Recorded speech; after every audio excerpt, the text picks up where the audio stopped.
April 13th, 1940. Rombaksfjord, northern Norway, 1500 hours. HMS Eskimo, a tribal-class destroyer displacing 1,891 tons, is pursuing the German destroyer Georg Thiele through a half-mile-wide channel walled by snow-covered mountains 1,000 meters high. Thiele is burning. Her fire control is wrecked. One gun is destroyed. Her speed has collapsed to short bursts of 27 knots.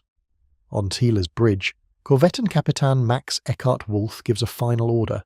His torpedo officer, Lieutenant Sommer, loosens the last ready tubes. A 369-pound hexanite warhead runs true through clear fjord water. It strikes Eskimo forward of a mount, 40 feet of bow. The entire structure ahead of the bridge bulkhead is blown off the ship. A mount and its crew are gone. The forward magazine floods. Eskimo heels sharply down by the head. She should be finished. A destroyer weighs 1,891 tons because every ton of her is precisely balanced. Remove 40 feet of bow, and the sea ahead of her is no longer kept out of her. It comes in. It keeps coming in until she goes down. Eskimo does not go down.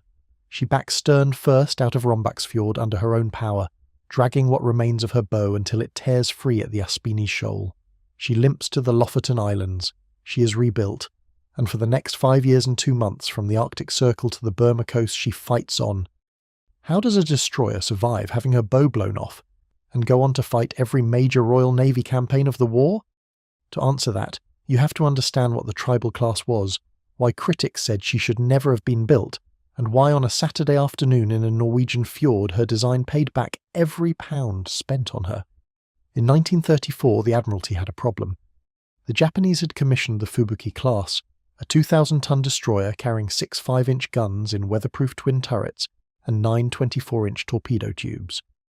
The Germans were laying down the Type 1934, a 2,171-ton destroyer with 8 21-inch tubes. The Italians were building the Mistral class. The French were building the Le Fantasque class.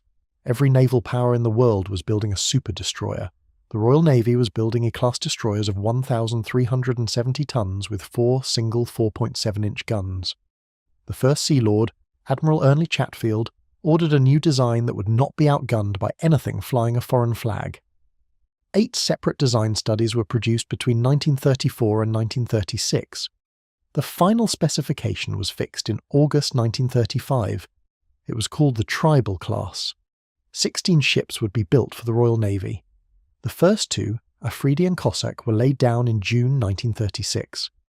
Eskimo followed on August 5, 1936 at Vickers Armstrong High Walker Yard on the Tyne. She was launched on September 3, 1937, and commissioned on December 30, 1938. Her hull cost £342,108. The critics were ready for her. The Tribals carried 8 4.7-inch guns in 4 twin mounts. That was double the firepower of the contemporary J-class destroyer, but they carried only 1 quadruple torpedo tube mount, 4 tubes. The J-class carried 10. The German Type 1934A carried 8. Norman Friedman, the American naval historian, would later write that the Tribals were not really destroyers. They had abandoned the destroyer's historic purpose, the mass torpedo attack on a battle line, in favour of a gun-heavy scout cruiser without armour. The 4.7-inch mount itself was criticised. Maximum elevation was only 40 degrees. Against surface targets this was ample. Against aircraft it was a disaster. Philip Vian, who would command a Tribal at Altmark, later wrote that in the Norwegian fjords in April 1940, the 4.7-inch guns, whose maximum elevation was only 40 degrees, could not reach the German bombers attacking them. The cost was the other indictment. An all-up Tribal cost £512,000. An H-class destroyer cost £278,482. For the price of 5 Tribals, the Admiralty could have built 9 H-class. The constructors' department worried about stability. The weight margin was tight at commissioning, and would only get tighter as wartime radar, Oerlikons and lattice masts piled on. Every criticism was technically correct, and every criticism missed the point, because the Tribal class was not designed to win a textbook torpedo engagement. She was designed to survive. The Tribals were the first Royal Navy destroyers built to a new damage control philosophy: close-spaced transverse watertight bulkheads, unit system machinery, with the forward boiler paired to the forward engine room, and the aft boiler to the aft engine room, each pair capable of independent operation. Heavy transverse bulkheads at every magazine, trained damage control parties at every action station. On a paper specification sheet, none of this showed. It did not add knots, it did not add torpedo tubes, it did not reduce the cost. It added something else. A standard tribal displaced 1,891 tons standard, 2,520 tons deep load. She was 377 feet long overall, 36 feet 6 inches in the beam, drawing 11 feet 3 inches forward. 3 Admiralty 3 drum boilers fed 2 Parsons single reduction, geared turbines driving 2 shafts at 44,000 shaft horsepower. Designed speed was 36 knots. Eskimo made 36.3 knots at 45,450 shaft horsepower on her trials. Range was 5,700 nautical miles at 15 knots. Complement was 190 officers and ratings, rising to 219 in a flotilla leader. The main armament was 4 Mark 19 twin mountings, 2 forward superfiring, 2 aft superfiring. Each mount carried 2 4.7-inch 45 caliber QF Mark 12 guns, firing a 50-pound shell to 17,000 yards at 10 to 12 rounds per minute per gun. Fire control was by an Admiralty fire control clock and fuse keeping clock, taking ranges from a 12-foot rangefinder in a director-control tower. Close in armament was 1 quadruple 2-pounder pom-pom between the funnels, 2 quadruple half-inch Vickers machine guns on the superstructure wings, and the quadruple 21-inch torpedo tube amidships carrying the British Mark 9 torpedo. Every number on that specification sheet was a trade-off, and every trade-off had been made in favour of one thing: the ability of the ship to keep fighting after she'd been hit. 1940 would test that trade-off. April 9th, 1940, Operation Weserübung. 10 German destroyers under Commodore Friedrich Bonte ran off Fjord in a snowstorm, sank the Norwegian coastal defence ships Eidsvold and Norge, and landed 2,000 mountain troops at Narvik. They were now trapped. The tanker Jan Wellem alone had reached port. Fuel was rationed. Only a few ships could move at once. On April 10th, Captain Bernard Warburton Lee's 2nd destroyer flotilla attacked in the snow. They sank 2 German destroyers, damaged 3 more, destroyed 6 supply ships, and were caught on the way out by a returning 2nd German group. HMS Hardy was run aground burning. Warburton Lee was killed on her bridge. He received a posthumous Victoria Cross. HMS Hunter was sunk. HMS Hotspur was badly damaged. 8 German destroyers remained trapped at Narvik. On April 13th, the Admiralty sent a hammer. Vice Admiral William Whitworth flew his flag in HMS Warspite, a 25-year-old battleship armed with guns designed in 1912. His screen was 9 destroyers, 4 tribals, Bedouin, Cossack, Eskimo and Punjabi. 5 others, Kimberley, Hero, Icarus, Forester and Foxhound. Air support came from HMS Furious Offshore and from Warspite's own catapult Swordfish. HMS Eskimo was commanded by Commander St. John Aldrich Micklethwaite, DSO, Royal Navy. He had been her captain since the day she commissioned. At 11:52, Warspite catapulted her Swordfish. Lieutenant Commander W.L.M. Brown, the observer, later compared flying up a fjord to flying in a tunnel. At Björkvik, Brown's Swordfish bombed and sank U-64, the first U-boat destroyed from the air in the war, and the only one ever sunk by a battleship's own aircraft. At 12:40, Brown signalled an enemy destroyer in ambush at Djupvik. Bedouin and Eskimo each put a torpedo into her. Warspite's 15-inch salvos finished her off in 3 minutes. The running battle now moved down Fjord. Eskimo caught the German destroyer Hermann Kühne as she beached herself at Trollvik. Eskimo's torpedo destroyed her. Erich Giese came out of Narvik harbour alone and fought 6 British destroyers until she sank. Dieter von Ruder, immobilised at the pier, fired every shell aboard her and was scuttled. 4 German destroyers, Zenker, Arnim, Ludemann and Georg Thiele, retreated into Rombaksfjord, the eastern arm of Fjord, a narrow corridor pinching down to a few hundred yards at the Straumen Narrows before opening out again into an inner basin. Eskimo led the pursuit. Forester and Hero followed her in. Zenker and Arnim ran to the head of the fjord and scuttled when their magazines emptied. Ludemann fought until she had no more ammunition and retreated to join them. Georg Thiele turned and stood alone at the Straumen Narrows. Burning, 1 gun destroyed, a boiler room hold. She was covering the scuttling of her sisters. At approximately 1500 hours, Eskimo closed the range. Thiele's captain, Korvettenkapitän Max Eckhart Wolff, ordered his torpedo officer, Lieutenant Sommer, to fire every tube that still had a fish in it.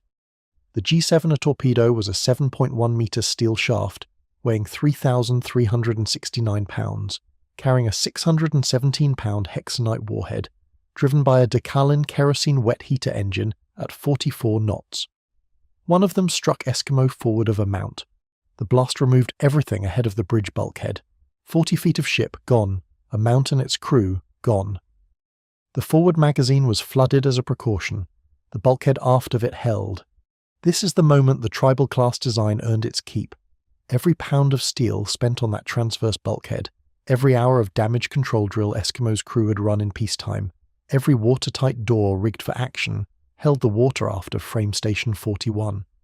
The ship did not sink. She did not lose propulsion. She did not lose steering. Commander Micklethwaite backed his ship's stern first out of Rombaksfjord. As Eskimo manoeuvred astern, the severed bow section, still partially hanging, struck the bottom at the Aspen's shoal and tore free. For years afterwards, the wreck marker stood in the fjord. Behind her, Thiele broke her back and capsized on the shore near Sildvik. Ludemann was finished by a torpedo from HMS Hero. Zenker and Arnim had already scuttled. All 8 remaining German destroyers at Narvik were destroyed. If you're finding this deep dive interesting, subscribing helps more than you know. Now back to Rombaksfjord and a ship trying to reach home. Eskimo limped to Skjelfjord in the Lofoten Islands, the Royal Navy's improvised forward repair base.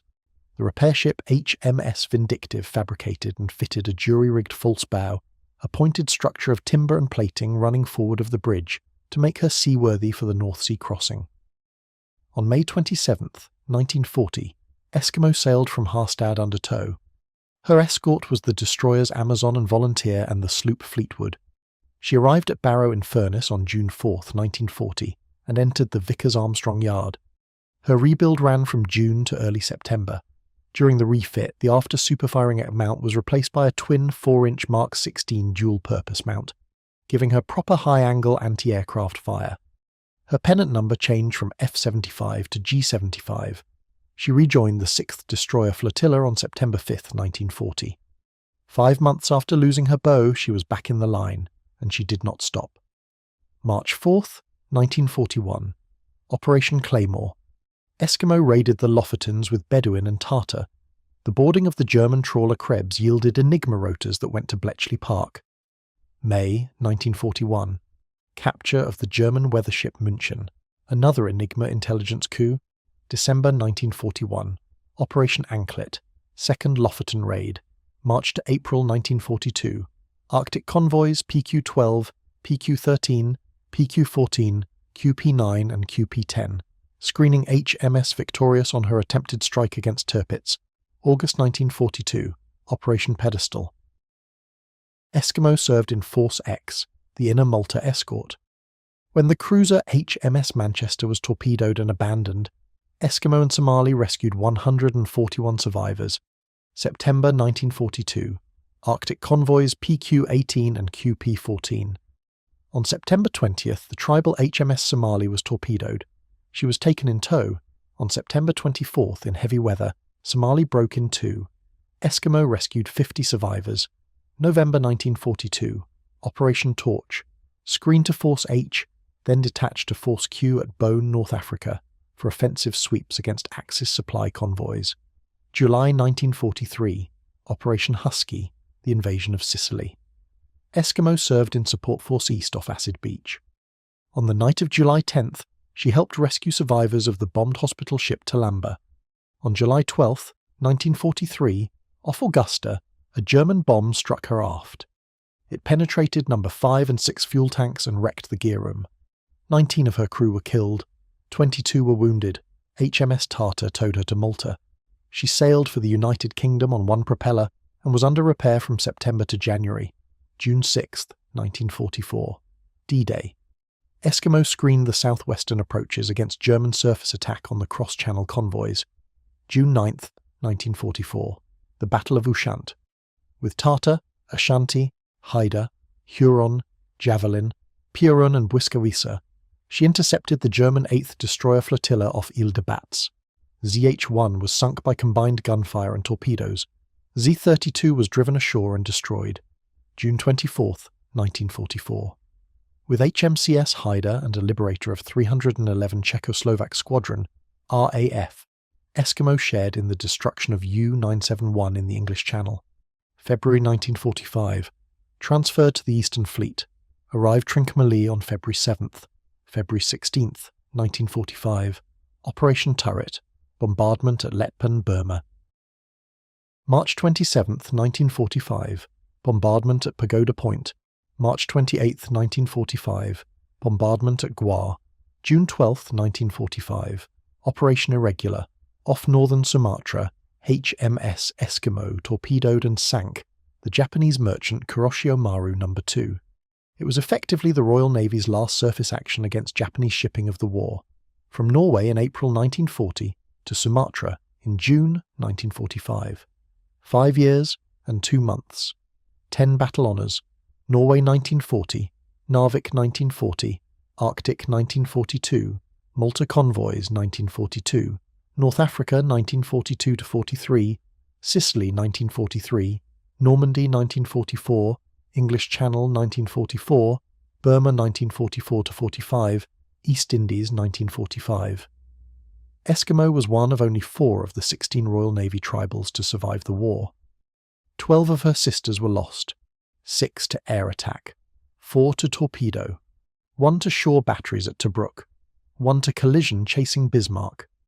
The Germans lost half their destroyer fleet in 7 weeks, between February and April 1940. Every one of the 8 at 2nd Narvik was destroyed. Not one survived its first ship-to-ship engagement. The comparison is simple. The German Type 1934 and Type 1936 destroyers carried more torpedo tubes than the tribals. They were faster on paper, they were larger, but when they were hit they could not take it.